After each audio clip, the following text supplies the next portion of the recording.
I am a firm believer in affirmations and keeping a positive mindset. I do have squirrel tendencies. I'm like everywhere, right? I just like doing all the things, doing just everything. I love budgeting, and I love it so much that I do it every single day. Like, it's part of my morning routine. I'll wake up, I'll see what transactions have gone through. I'll go ahead and make sure they're categorized correctly, go through YNAB, you need a budget, and I'll say approve. We're good. And then I feel good for the day. So that's kind of how I start my day. And that has become a habit.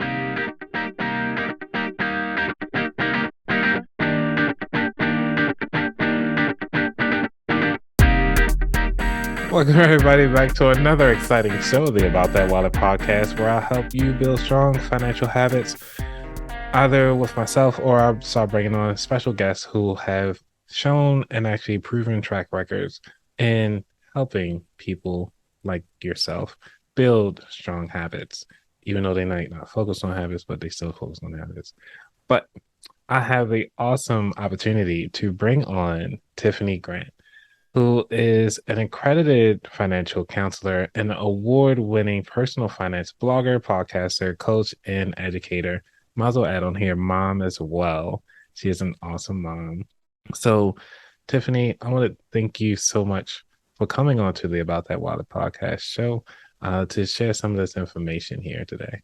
Yes, thank you so much for having me, Anthony. It is my pleasure. I'm so excited for our conversation. Me too. Because we had a great time, and I met you doing FinCon. You were part of the mentor group, the mastermind. And that was like the information that you gave me during the mastermind program. I was like, I don't need to be here any rest of the week. I was like, there's so much information here already. And it's really set the tone for me at FinCon. So I do want to thank you again. I know I thank you like ever since day one. Oh, well, no problem. You know, one of my beliefs is you rise and you lift. So as you increase your skills, your abilities, you know, your level in whatever industry you are, you lift someone else with you. So that's why I'm so free with all the knowledge that I have. I'm just like, please take it, run with it, go, because that's the only way we'll be better as a community.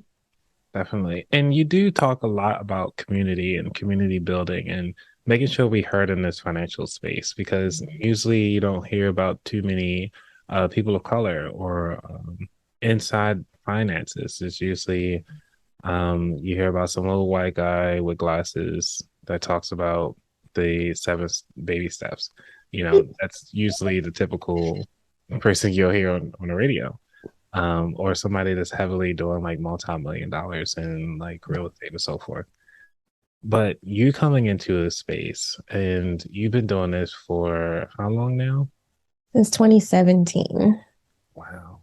Mm-hmm. And from all the things that you've seen, what has been like the biggest money mistake that most people do? There's so many ways I can go with that, but I think the main thing is not being clear about where they want to go.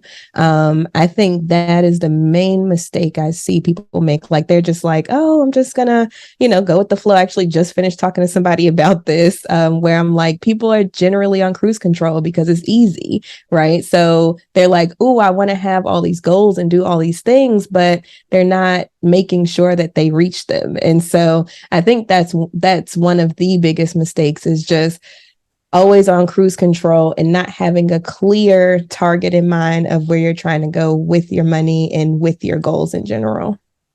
Okay. So they're poor planners. They don't want to sacrifice. Well, this is what I'm getting out of this. Like, they don't want to sacrifice to make those changes in their lifestyle to get to that next level of where they want to be. So is it best that they make like more obtainable goals, like small ones? So here's the thing. Okay. So goal setting is a whole thing in of itself, right? Because there's a lot of things you want to look at. Like, you want to make sure that your goals align with your values. Do you even know what your values are? Because that's important as well. Some people don't even know what is important in their life. So there's no way to know, okay, how can I make my money connect to these things that are important if you don't know what's important. So you want to make sure you know your values, make sure you have goals that align with your values. And as you're creating those goals, make sure that they're smart. Now, I know you all have probably heard of SMART goals. It is a big buzzword, but it's so true. Like, you want to make sure that they're specific, measurable, attainable, realistic, and time constraint. And I have found following that framework has made it so that not only me, but my clients as well, they're able to reach their goals when they say they want to reach their goals. Because if you have values, you have goals attached to those values. Now all you have to do is create a plan to get there. And if you stick to the plan, it's kind of like a foolproof scenario, as long as you stick to it, that it can be reached. So that's kind of how I look at it. And, a lot of times we lack the discipline, and I'm going to put myself in there as well. Sometimes we lack the discipline sometimes, but at the end of the day, as long as you decide, okay, I fell off maybe this month, or I fell off this year, whatever the case is, but, starting today, I'm going to do something different. And then you actually act on it. I feel like that's the most impactful thing you can do. So to give you an example, during FinCon and all the other stuff that I was doing prior to FinCon, because I was traveling, every other week I was somewhere else, and I was off. I was completely off with my budget. And I even got to the point where I just ignored it. I said, you know what? I just hope I have enough money to pay my bills when I get back. That's where we're at with this. So even the best of us fall off sometimes, and it's okay. But like I said, it's not what happens to you, it's how you react. So for instance, in that situation, I fell completely off for like a good month or so. But once I got back home, and I was like, oh, I do have enough to pay the bills. Cool. We good there. But I was like, okay, Tiffany, it's time to buckle down. Because I know for me, because I've been doing this for so long, that helps with my anxiety, that helps keep my life in order in general. And so when I don't do that, it's like everything is discombobulated. So I was like, okay, this is a step that you need to take to get your life back in order. And so that's what I did. And I sat down for an entire day, and all I did was put in all the different expenditures that I had during all those different trips, making sure they were categorized, just going back to when I stopped and catching it all up.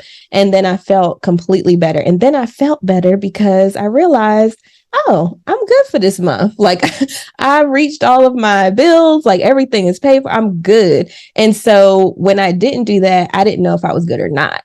And that was causing me a lot of stress. So all of that to say, make sure that that's something that becomes a habit. And even if it's not a habit now, as long as you do little steps each day, you'll make it. So do you track this all in like a spreadsheet to build that habit? So usually when people are first starting, we start off with a spreadsheet. Okay. And so I have a budget spreadsheet, which there's a free one on my website. Just go to the blog and then search budget. I'm sure you'll find it.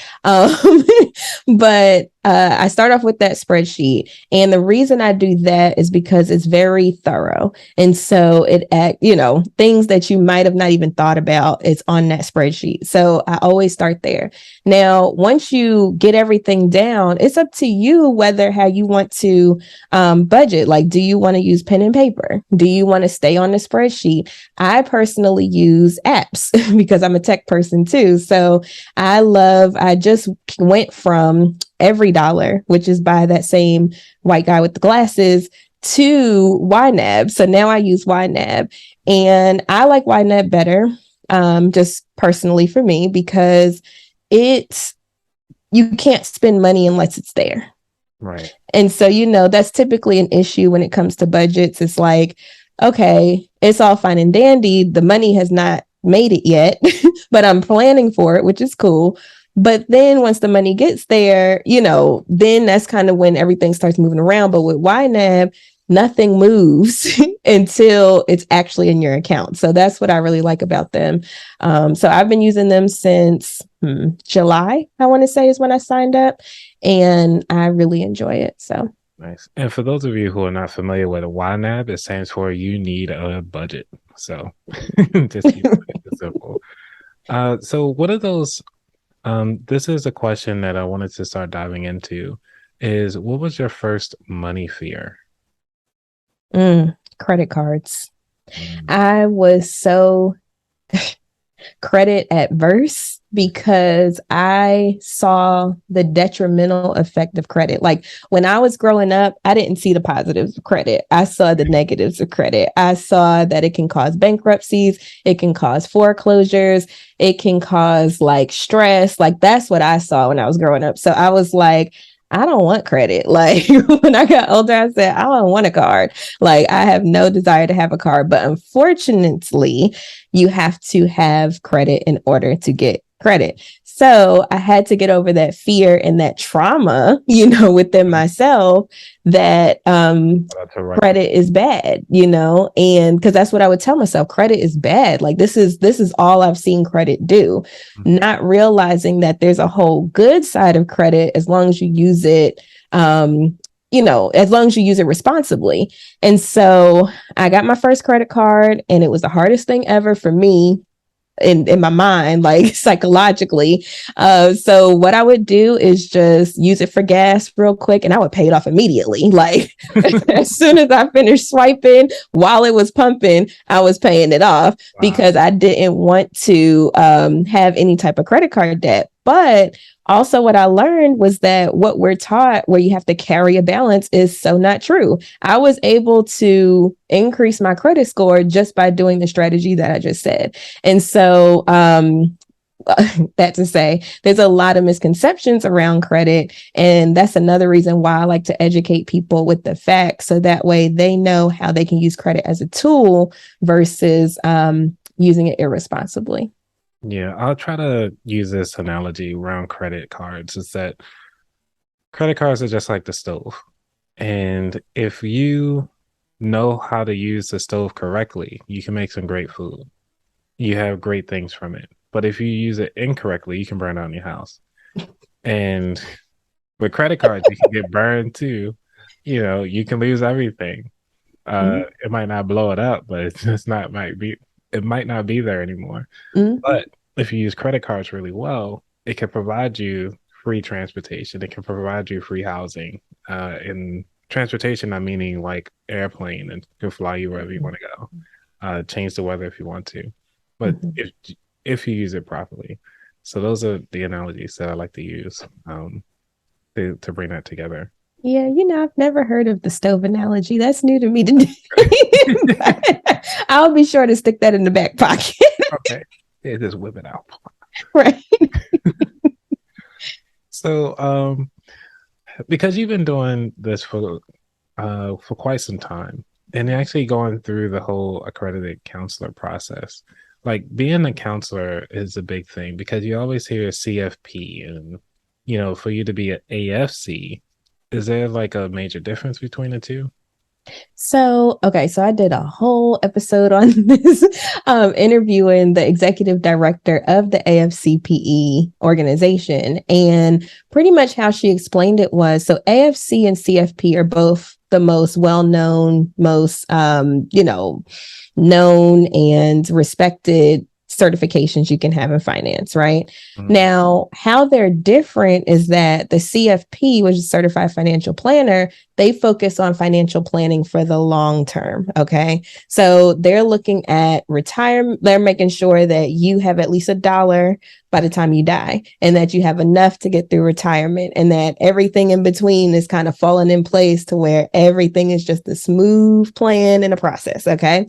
Now, what CFPs do not do, and I know this because I have partnerships with a lot of them, is they do not do like budgeting, like getting into depth, like on budgeting and debt payoff and all that stuff. They may give you like a projection on how you can pay off your debt, but they're not hand holding you through the process. And so that's kind of where AFC would step in because that's all I do. So I don't do the whole like doing your investments for you and all that stuff. I'm getting you like when you're at the ground floor, we're working on budgeting, we're working on mindset, we're working on budgeting mindset. We're working on debt payoff, stuff like that. And then once we're done, that's when you would graduate to a CFP. So I have a lot of relationships where if people aren't quite ready for the CFP, I have CFPs that refer to me, and then vice versa. So if somebody comes to me and they're like, oh, Tiffany, I'm making, I don't know, let's just say multiple six figures. You know, I already know how to budget. I already know this. I already know that. How can I, better be tax efficient, or something like that? And I'm like, I know a little bit, but a CFP would probably be your best bet. And so then I refer them out. So that's kind of the difference between the two and how they can work in tandem with each other. Nice. I like that. Mm-hmm. Because actually, the certification that you have is actually something I think I'll be interested in actually taking as well. Because to have some letters behind your name, for some reason, it means a lot to a lot of people. For some, it doesn't, but it's always good to have those extra 3 letters behind there, around finances. So you've been doing this for quite some time again. But what are those habits that you say? What are your top 3 habits that keep you, as you can say, that got you where you are today? Okay, so that's a really good question, and I do have an answer. No, I'm just kidding. So I will say making it part of my lifestyle, pretty much. So, like for instance, I'm I love budgeting, and I love it so much that I do it every single day. Like it's part of my morning routine. I'll wake up, I'll see what transactions have gone through. I'll go ahead and make sure they're categorized correctly, go through YNAB, you need a budget, and I'll say approve, approve, approve. We're good. And then I feel good for the day. So that's kind of how I start my day. And that has become a habit. Like I said, if I don't budget, then I feel weird. And so it's been so ingrained in my lifestyle that it has just become, a thing that I do every day. And then I also just reconcile weekly. So I'll put everything in daily. And then at the end of the week, I'll make sure my balance matches what's in my budget and just make sure everything is flowing right. So that's one. 2, I am a firm believer in affirmations and keeping a positive mindset. Anybody that knows me or have heard of me, like Tiffany's probably the happiest person on earth. Disney cut her a check. No, but I believe in having a positive mindset at most of the time. I mean, of course, you can't have it all the time, but most of the time having a positive mindset. And so I do a lot of self-talk, being aware of what I tell myself and being aware of what I say to myself. I do a lot of affirmations. So at least once or twice a day, I make sure I say an affirmation, or if I feel a negative thought trying to creep in, I'm like, let me hit that with an affirmation real quick. And so, just doing those types of strategies has helped me do this. Another thing is I live the exact same way now as I did when I was making like $10 an hour. I do not really spend on hardly anything. First of all, because I don't like spending. I'm very frugal. But second of all, I don't allow lifestyle creep to happen. And that's what happens to a lot of people is as they make more money, their lifestyle increases, their expenses increase. And so they're not really seeing that money anymore. And so that's one thing that I have done throughout even when I was working in corporate America, throughout my corporate America career. Every time I made more money, guess what? That extra money went to debt or it went to investments. It did not go to, I don't know, shoes, whatever. Like I make sure I have the necessities, but I don't spend crazy on other stuff except technology. That's my only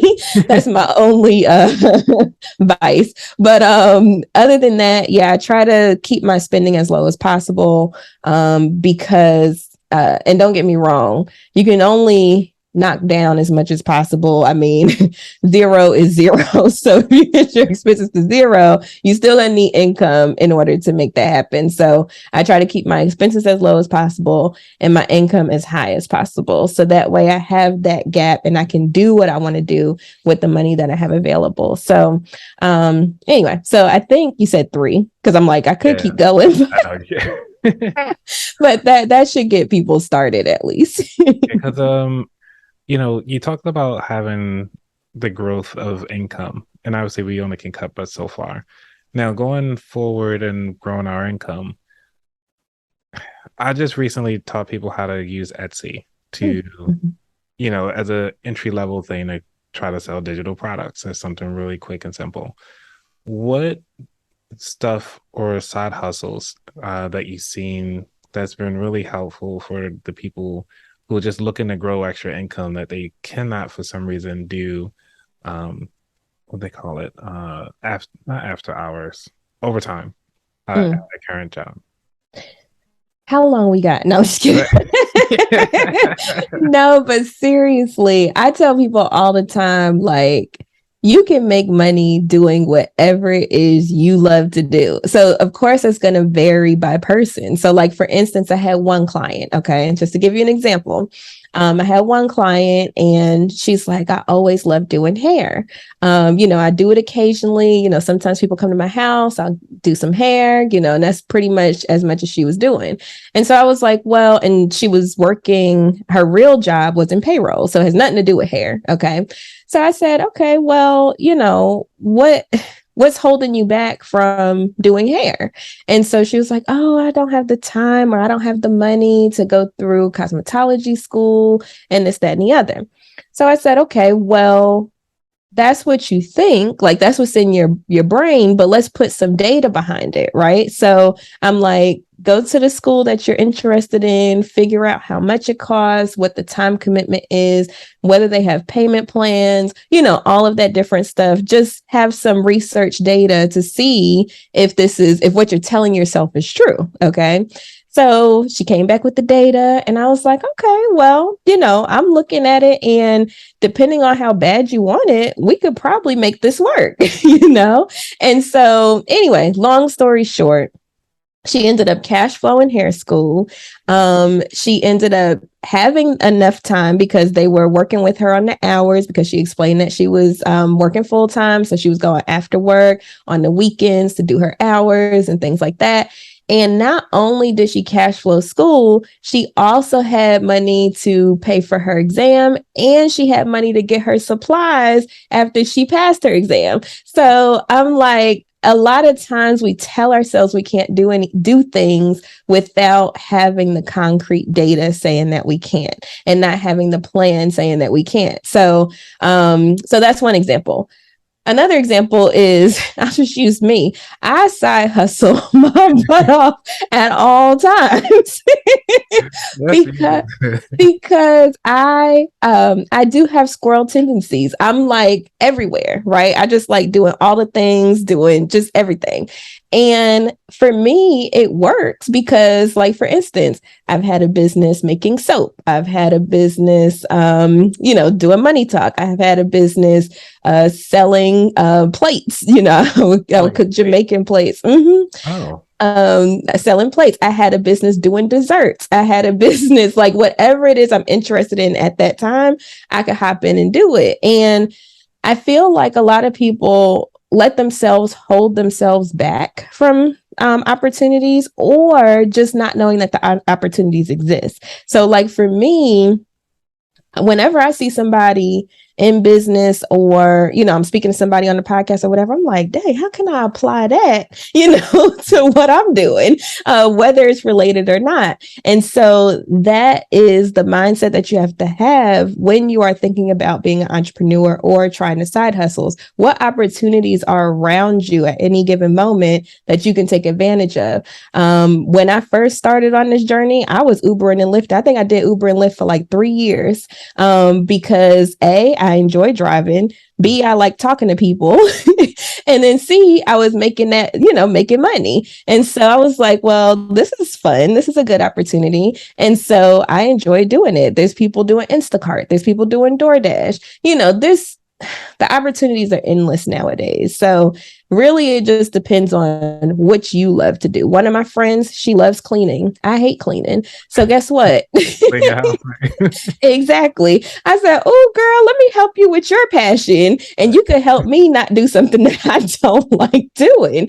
And so I hired her to clean my house. And she loved it. She loved organizing and cleaning. And I'm just over there like, you go, girl, you go right ahead. But I say that to say there's somebody willing to pay you for whatever it is, what skill, what interest, whatever you have. There's somebody out there willing to pay you for it. So just do it. Right. Because we also in a recession right now, or, they don't want to claim that we're in a recession, but the numbers are the numbers. And some people might not be in the U.S. Our world recession in the mindset, but they also might be in a recession in their lifestyle. What is it that you would say is the best thing to kind of push through the recession? Or what's some of the tips and tricks to get out of that? No, it's a little question, but I'm like, how can I best answer this? No, okay. So if the question is if we're in a recession right now, because we don't know if we're in a recession or not, because we won't know until after the fact whether this is a recession or not. How can we get through it? So right now, because interest rates are high, I've been telling people I highly suggest paying off high interest credit card debt. And the reason I say that is because it's expensive to keep carrying those balances every month. Last I looked at my credit card bill, it was at like 23%. Now it's at 27%. And so as they keep increasing interest rates, all of those interest rates are going to increase too. Now, it's good for the savings side of things. So I don't know if y'all have noticed, but savings accounts rates have been increasing. I think like almost every day, Ally is sending me an email. Oh, your rate's increasing. But whenever they do interest rate increases, it increases on the bad debt and it increases on the savings. So I've been telling people the best thing to do if you have high interest credit card debt is to get that paid down. Because it's just going to get more expensive. If you don't have that, then savings, definitely important to have, at least a little bit. I tell people, because some people are starting from zero, to be real. And if you just start off with a goal of $500 and just say, okay, I'm going to save up $500 for, let's say, an emergency fund or a runway fund, as No Money Steve likes to call it. But let's say it's $500. Well, you can do something like the savings challenge on my website where every week or every month or every payday, you're crossing off one of the numbers, and it's numbers from 1 to 50. And so if you cross off a number, you can't use it anymore. So if it's a really hard week, I see what you're saying. If it's a really hard week, all you have to do is scrape up $1. Okay. And I'm sure just looking around where you're sitting right now, you can find $1. And so you would cross that off, put it somewhere where you're not going to touch it, and then so on and so forth, and keep going. And actually, if you do the I think it's 1 through 49 really, but if you do that one, by the end, you'll have over $1,000 saved up. So just kind of use different strategies to kind of hack your way to that savings if you feel like it's a difficult thing to do. And then once you get to 500, say, okay, well, let's go to 1,000. If you get to 1,000, say, okay, let's start working on this 3 months. If you have 3 months, be like, okay, let's start working on this 6 months, and so on and so forth. So don't get overwhelmed by the big numbers. Break it down as small as possible, so that way you can have those wins. And that's how I paid off as much debt as I did, was I broke it down. I took the big number and I broke it down. And it's easier to stick to that way. So hope that answers your question. It does. Because it's nice that you took the approach of the avalanche method. Or is it considered the avalanche method because you use the percentage rates? Oh. So that's a whole other conversation. But so just for the audience, there's mainly two ways to pay off debt, right? Methodologies. And that's the snowball method, which is when you take the lowest balance, you pay that off, you get the quick win, psychological, you're like, yes, I could do this. And then you move on to the next one, and so on and so forth. And then the avalanche method, which is what Anthony mentioned, is when you take the highest interest rate and then you work your way down. Now, the avalanche, you might not get the quick wins, but it'll save you the most money because you're starting with the high interest. Now, personally, I typically do a combination of the two, just depending on where I'm at or where my clients are. I might do a combination of the two. So like, for instance, if it's some high interest debt in there, like some credit cards, then we might tackle that first just to get that knocked down. But then once we get to the low interest rate stuff, like student loans or houses or, sometimes cars and stuff, then we might start doing the snowball method. So we might start with avalanche, then move to snowball, or start with snowball. Like if it's somebody that's like, Tiffany, I'm so overwhelmed, I can't do this. Like, this is impossible. Then we might start with the snowball and then move to the avalanche just so they can get that momentum going. So, I feel like you don't have to do one or the other. You can really do a combination of both, and that might be more beneficial too. Nice. How did you get to this mindset of abundance? Like, good question. Like a conversation that you had when you were younger, or it's like,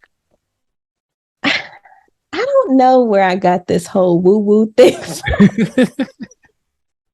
I feel like, I don't know, like, because my family is not, like, nobody is like me. I'm just being real. Like, I'm really an oddball. Now my little sister is kind of like me a little bit, I guess, just from following me or whatever. But I'm kind of like an oddball. I think for me, I just feel like life doesn't happen to us, it happens for us. And so as I'm going through life, it doesn't matter how horrible the situation is from the outside.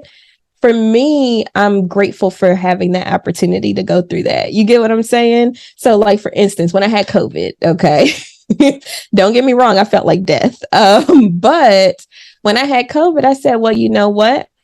I'm grateful that I've had asthma my whole life because this has pretty much trained me for having COVID. So I had, all my asthma stuff. So I had my nebulizer, all that stuff. And I was taking that every day. And that helped me keep my lungs clear. And so I didn't have to go to the hospital and all that other stuff, And so I think just going through life, looking for the silver lining versus looking for what's wrong. I think that's kind of what has helped me throughout the years, because I've had some crazy stuff happen where a lot of my friends and family are like, Tiffany, like, are you okay?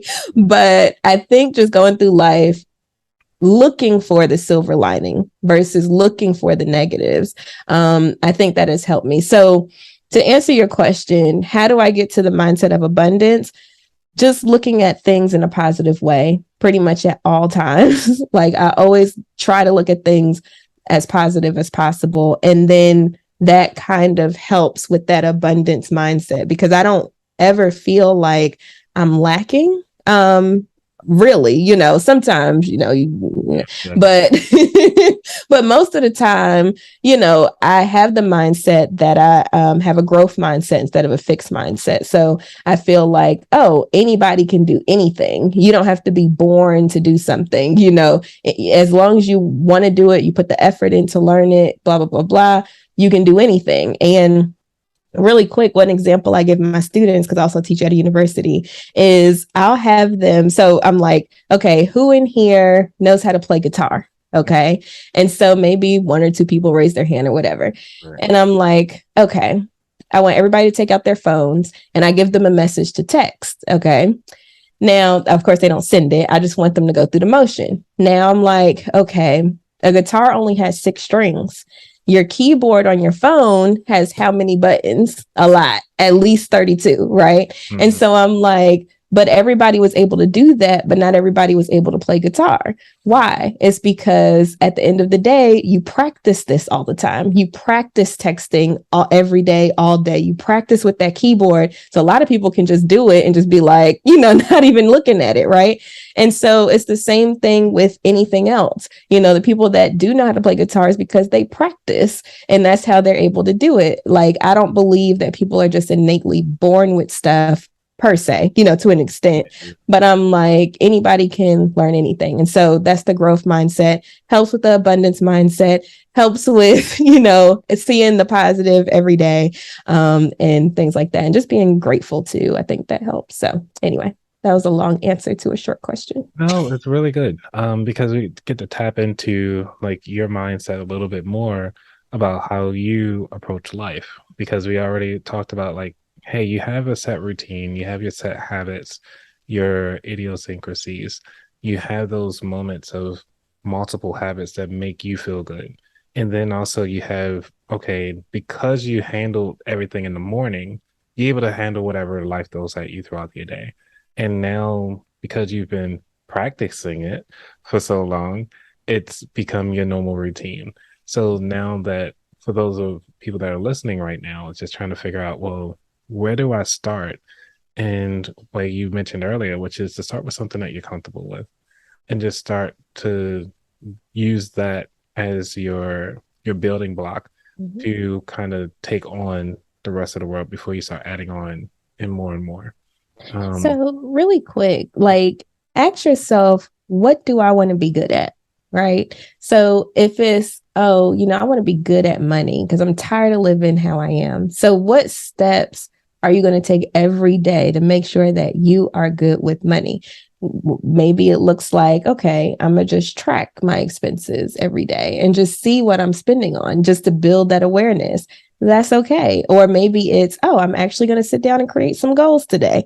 Okay, perfect. At least I'm taking one step. So regardless of what it is, because not everybody wants to be good with money. I mean, people want money, but not everybody wants to be good with money. And so whatever it is you want to be good at, just start taking steps every day in order to make that happen. And like for me, I'm done with the plug. I'm going to plug it in. But if it's not money, like for me, I would love to be good at podcasting. Okay. So every day I make sure I do something that makes me better at podcasting, whether it's guesting on other podcasts or hosting Twitter spaces or going live like I need to do later today. I try to do things that make me a better podcaster because that's what's important to me. So I wanted to say that just to say, it's not all one size fit all. Not everybody wants to be good with money. Not everybody has the same goals, so on and so forth. But whatever it is that you want to do, you can apply these same concepts. Awesome. So that brings us up to the third segment, which is your future. Where do you see Tiffany in the next 2 years? 2 years. Okay. So 2 years, I see Tiffany in Jamaica because I'm actively trying to build up to move. So honestly, okay, so let me backtrack a little bit. Going through a PhD program, which I'm supposed to be starting next year. And that is to study how personal finance interacts with Black and Brown communities on a daily basis. Okay. And so I don't want to be the one that's just sitting there being passive, like, yes, this is an issue. No, I want to help change laws. I want to make sure that corporations are on board, like all of these different things. So I want to be the one to write the textbook about why this is important. Okay. So going through that program and also having a property in Jamaica, and also being a bomb podcaster, which I'm already working on. And I do and just looking past 2 years, but I want to be a world-renowned speaker. So I want to be the person people contact, like, hey, can you talk to my audience about financial literacy, or, the impact on Black and Brown communities, or, things like that. Like, that's what I see myself doing. And yes, I could do this for the rest of my life. And yes, I would do this if I didn't have bills. I would do it and not get paid for it because I love it that much. So that's what I see myself doing in the next 2 years and beyond. Awesome. Well, we definitely got to bring you back on to talk about the impact of finances on the Black and Brown community in detail, because but I just wanted to give everybody like a nice, lovely intro to you and for what you're all about and so forth. So make sure you guys are already subscribed and tell more people to subscribe, because she's going to be back on within that next 6 months to kind of see where she's at in Jamaica. So. I'm like, come on, goals. You better say it to your audience for accountability, but keep smart goals, right? So you ready for the final 4 questions? Sure. Mm-hmm. Awesome.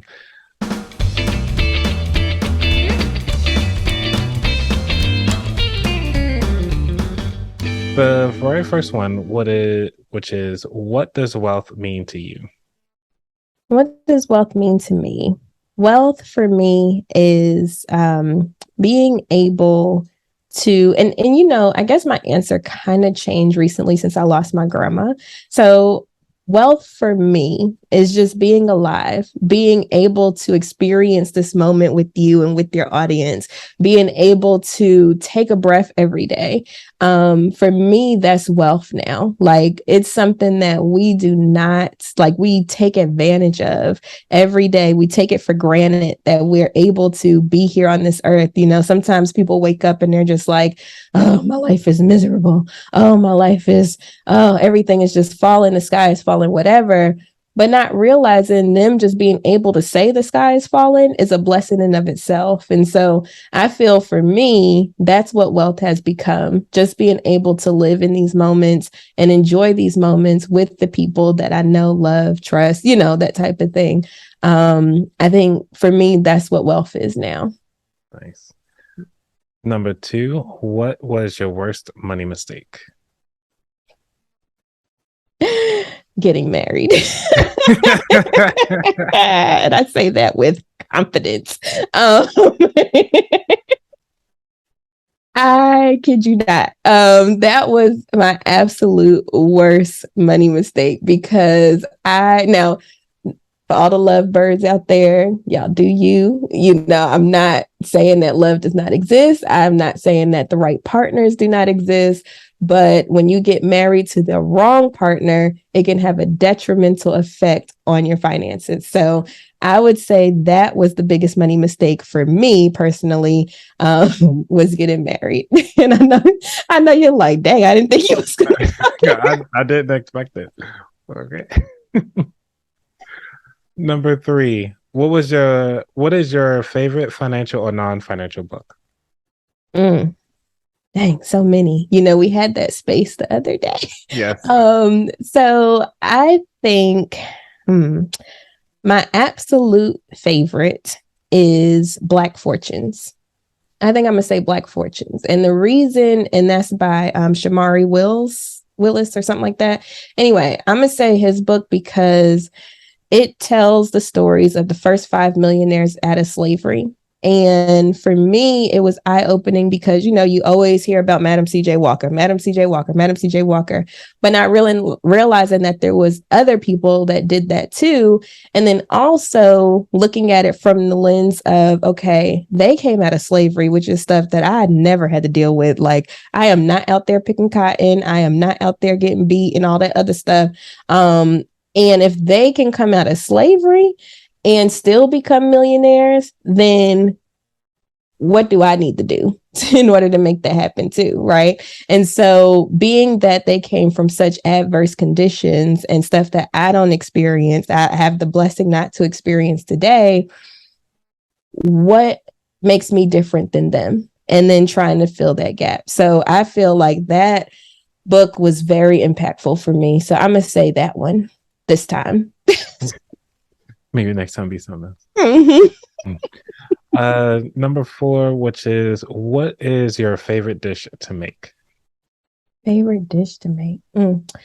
Probably curry chicken, rice and peas, because that's what everybody locally knows me for. I had started selling those plates like a few years ago. And even to this day, people are like, Tiffany, when you gonna make plates again? Like, so I mean, I have regulars, like people that have bought from me every single time. And so people asking me, am I gonna do a food truck? Like all types of stuff. And I'm just like, y'all, I like it occasionally, but I do not want this to be a job. So with that being said, I think that's my best and favorite dish that I make. Okay. Well, when I make a road trip, I'll let you know. Okay, and I'll make sure I cook that day. Okay. Awesome. So the very last question, which is, where could people find out more about you? Yes. So please, please, please come into my sphere. You can find me moneytalkwitht.com. That is my playground. That is where I live. And then you can also find me at Money Talk with T on all social media platforms. Literally everything. Anthony knows I have a slight addiction, but I'm literally on all the platforms. So definitely find me. And then also the podcast, because that's what we talked about. And that's called Money Talk with Tiff. So I would love to have you over there catching those gems. And the podcast is to interview people, kind of like what Anthony does, interviewing people to see, what they do with their money, how they interact with their money, and also just spread ideas, because you might hear something on there. You like, dang, I know you can make money doing that. And I love to be that catalyst to where people are like, you know what, I'm going to try that. And then they become millionaires, because we speaking that into existence, right? So anyway, the podcast, Money Talk with Tiff, and that's where you can find me. Awesome. Thank you so much, Tiffany, for definitely coming by on the show throughout your busy day, because, one of the things that we all talk about here is building those habits. And as you saw today, and as you heard today, everybody, is that Tiffany has brought up such great habits that actually help her get through her day. Not just her day for herself, but also her day for her family, to actually help her deal with the day-to-day issues, whatever it comes at her, whether it might be a car breakdown or, just running late to go pick up a child or something. Life happens, but her finances were intact.